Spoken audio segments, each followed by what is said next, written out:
I'm Dina Barada, and I lead the teams on Assistant that build multimodal experiences that help our users lead more connected, productive, and healthy lives.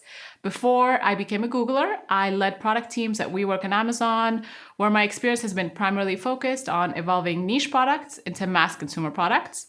I couldn't be more excited to be on Voice Talks today, sitting down with Mark Gainey, co-founder of Strava. I personally have turned to Strava during the pandemic after having lost my in-person CrossFit community, and have really turned to some of the inherent social competition that is embedded within the platform. And today, Mark and I will be chatting about Strava's innovations in voice and how their partnership with Google Assistant has really advanced their voice strategy. Welcome, Mark. To kick things off, can you please tell us a bit about yourself and your background? Yeah, background-wise, it's pretty short and simple. I've been fortunate to be here in Silicon Valley for the better part of 30 years and a bit of a career entrepreneur. I've had two companies I've been fortunate to found and build. There was one in the late 90s, early 2000s called Kana, and then more recently Strava, the one we're talking about today. And I got together with my co-founder in 2009 when it was founded with a pretty simple mission, which was we were out to motivate, inspire, entertain the world's athletes to keep us moving. You know, we learned long ago, I'm a better person when I'm active. I know that. I'm a better parent. I'm a better coworker. And we also found that people keep people active. Michael and I, my co-founder, we'd actually met on a team in college and just appreciated sort of the power of being in a team and having that accountability and that support. So Strava was born of that, and we've been very fortunate. We're now, the world's social platform for athletes, and having a lot of fun growing the business. We're definitely seeing a paradigm shift and significant consumer behavior change when it comes to voice as a modality. We're seeing very natural adoption in the car. Obviously, when you're on the road, your hands and eyes are busy, and Google Assistant can provide a lot of help.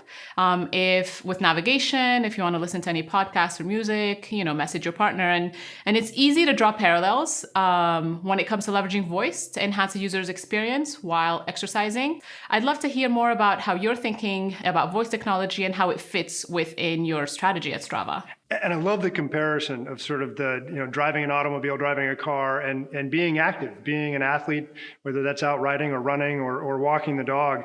Because you're right, you have to be hands-free. Your hands are busy when you're active, whether that's holding handlebars or, again, holding the leash or just running down the road.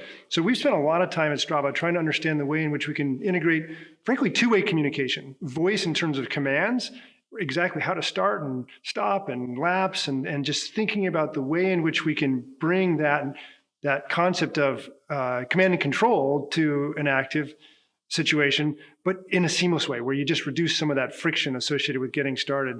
And then we love the two-way communication. We love the ability for the devices themselves to give us sort of audio feedback in a way that allows you to enjoy the experience you're having. Doesn't disrupt it in any way. We want to put the phone in the pocket, and so by using voice and others, we can allow that technology to enhance the experience. Yeah, and I also love the parallel. When you're talking about it being a two-way street, in terms of your investments in community, and it's kind of like bringing the community with you in your earpiece. While you're out exercising as well.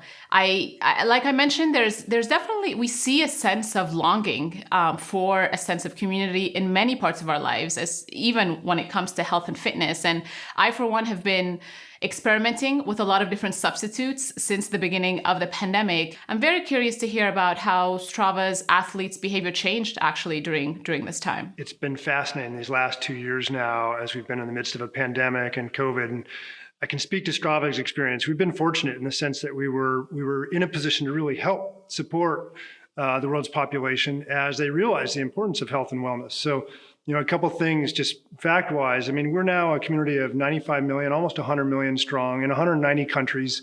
So it's truly a global experience. And we're finding that during the pandemic, our growth just accelerated. We had, it's now just over 2 million athletes per month. The behaviors change as well. So not only do we have lots of new folks who are just getting introduced to working out and trying to think about the ways in which they can stay motivated, but we also saw that there was this need for connection, as you suggested earlier, where we couldn't show up on a starting line on a Saturday morning for a local fun run, or we couldn't necessarily go riding with our friends and do those social rides and so forth. And so digital experiences like Strava began to fill that void. Lots of group experiences, lots of ways to create virtual events, lots of ways to kind of bring virtual clubs together. And in that process, as we think about voice, again, we saw two things. One is we have to reduce the friction. For a lot of folks, this is new. This is the way in which they're going to get involved with sport and being active. And so how do we make that easy? So again, going back to just thinking about widgets and voice controls that allow for that easy start and stop and discovery of routes and so forth. And then also just engagement. You mentioned it earlier, that ability for individuals to engage with one another, maybe not in person, but by doing it so virtually. Perfect example in Strava, we have things like segments and routes where you can begin to understand how you're doing relative to your friends and being able to share that, whether that's on a screen or via audio format, that's been really important. I totally agree with you. Voice can really simplify a user's experience while exercising. We've seen voice really create magical and delightful experience out of the mundane. So just automating a bunch of things on a user's behalf. And I think you mentioned a couple of things that we've worked on together. So Strava and Google Assistant have partnered pretty closely over the last year. And I was especially excited by the new Strava widget that users can add directly to their home screen on their Android phone and use to start a recording, show some of the basic stats, daily progress, and a bunch of other actions. And we're actually seeing out of all of the Android widgets, people use the Strava's app widget the most. So would love to just dive a bit deeper on the work that our teams have accomplished together over the last year. Yeah, we've been really thankful for the partnership. You're exactly right. We got very excited about Google Assistant. We started simple. We've learned that that's really important. Let's start at the basic level. So the idea of just start, stop, pause, record, and doing it with the most popular activities on Strava. So being able to do that for running and cycling and walking, that was a great place for a start and learn from our own athletes in the community what works and what doesn't.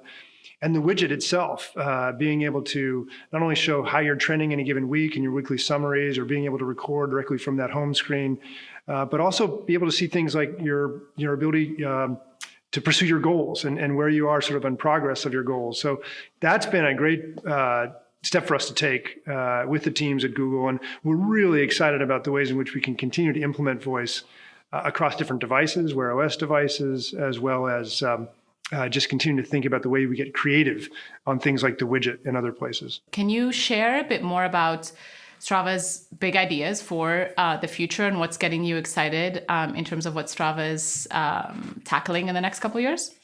Sure. Yeah, I'll give you two. As I mentioned, we've just had such tremendous growth here over the last couple of years that one of the exciting things about that is just the sheer volume of data and activities that come in. We see just over 40 million activities every week coming in from our athletes.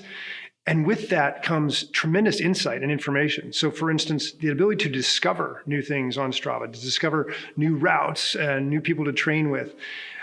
These are areas that we get really excited about because that's, again, where we can implement voice. I ought to be able to land in a new city and just simply ask, my Pixel phone, where's a good 5-mile run for me to go take? And given the Strava insight that we have, where people are running, where it's safe, where it's most exciting, that's the thing that we get excited to service. So that's one. The other one I'll bring up, we're really excited about the way in which we continue to bring this type of technology, voice technology, to the wearable devices and thinking about how we bring that. Again, as athletes, the less that we have to manage while we're moving, the better. So if I've got something on my wrist that can basically interact with me more effectively, that's a huge win. So those are just two areas and many, many more. We like to joke, we have the noise of opportunity at Strava, but we're excited about those. Yeah, those both resonate a lot with me. I recently just moved to the Bay Area, and the discovery piece I think is huge, again, for people who do want active lifestyles and want to keep it fresh and diverse in terms of the types of activities that you do as an individual, as a family, or even with a broader community. And I'd love to expand a bit on what you touched on in terms of developing, on the wearable space, and a bit more on your view of voice technology and how will Strava leverage this in terms of your future plans. Yeah, we like to think of it as, we think of voice in particular as one of those tools in the toolbox. When is it a matter of making something seamless for our athletes? We keep learning over the last 10 years that when we can reduce friction, make something just a little more simple that allows them to go do the thing that they wanted to do, right? They don't want to necessarily be interacting with a phone or a device. They want to go on a run, or they want to go on a walk with their family, or they want to climb Everest, or they want to race, whatever it is. The technology needs to be in the background. So we get really excited about the way in which voice automation, and again, that two-way communication can happen in such a way that we just integrate seamlessly into that athletic lifestyle. I have to say, one of the things that I keep trying to push myself on is just from a weight training standpoint, is beating my personal record. And right now it takes so much in terms of getting your phone out, getting the app, searching for the activity, figuring out the last dates, where I did hit my personal record, for that to keep in mind before even getting to the gym. So a lot of the seamlessness that you talk about today definitely resonates. And for voice, and I think you touched on this a little bit, it is a nascent technology, and you're talking about like making sure that we are starting out with the simple, table stakes use cases in terms of some of the workout controls. And I would love to hear more about what advice you would give to other business leaders who are interested in exploring how to implement voice and a voice strategy into their business. Yeah, there's two things that quickly come to mind. One, just make sure that you're authentic with it. We're very comfortable implementing voice technology because we know that as athletes, this concept of being hands-free and being able to sort of communicate with their devices in a seamless fashion is really important to the experience. That's not true in every situation, but I think more and more when you're authentic about it, good things will happen. The second piece of advice I'd get is make sure you're frankly partnered with the experts. It's not as though Strava is the voice expert here. This is where partnership with Google and the Google Assistant team and so forth has been invaluable. So understanding where that expertise lies and how you can work together on amazing experiences for our shared customer, that's proven to be invaluable. Yeah, and again, it's been a wonderful year of a lot of partnerships, and very excited to see how Google will continue to support Strava's voice strategy. Can you tell us a bit more about some of the exciting opportunities that you foresee between Google and Strava in the upcoming year or so? Yeah, what has us probably most excited when we just see what you've been able to do at Google on particularly the hardware side with the Pixel phones and what we're seeing now with Wear OS, that is enabling sort of a set of software opportunities that we haven't seen ever. And so the opportunity for us to begin leveraging, again, kind of all the tools that are in the toolbox, everything from, the high-end GPS and now sort of the motion control and what we're just sort of seeing in terms of being able to track more effectively, that accuracy. And then you just layer in things like, again, the voice interaction or just sort of seamless interactions with the devices, that has us really excited for the future. Well, thank you, Mark, so much for taking the time to talk to us today. It's been a pleasure. Any parting thoughts before we hand it off to Megan? Dina, just a huge thank you. Thanks for having me today, and thank you for the partnership. We're really excited about what we can do going forward.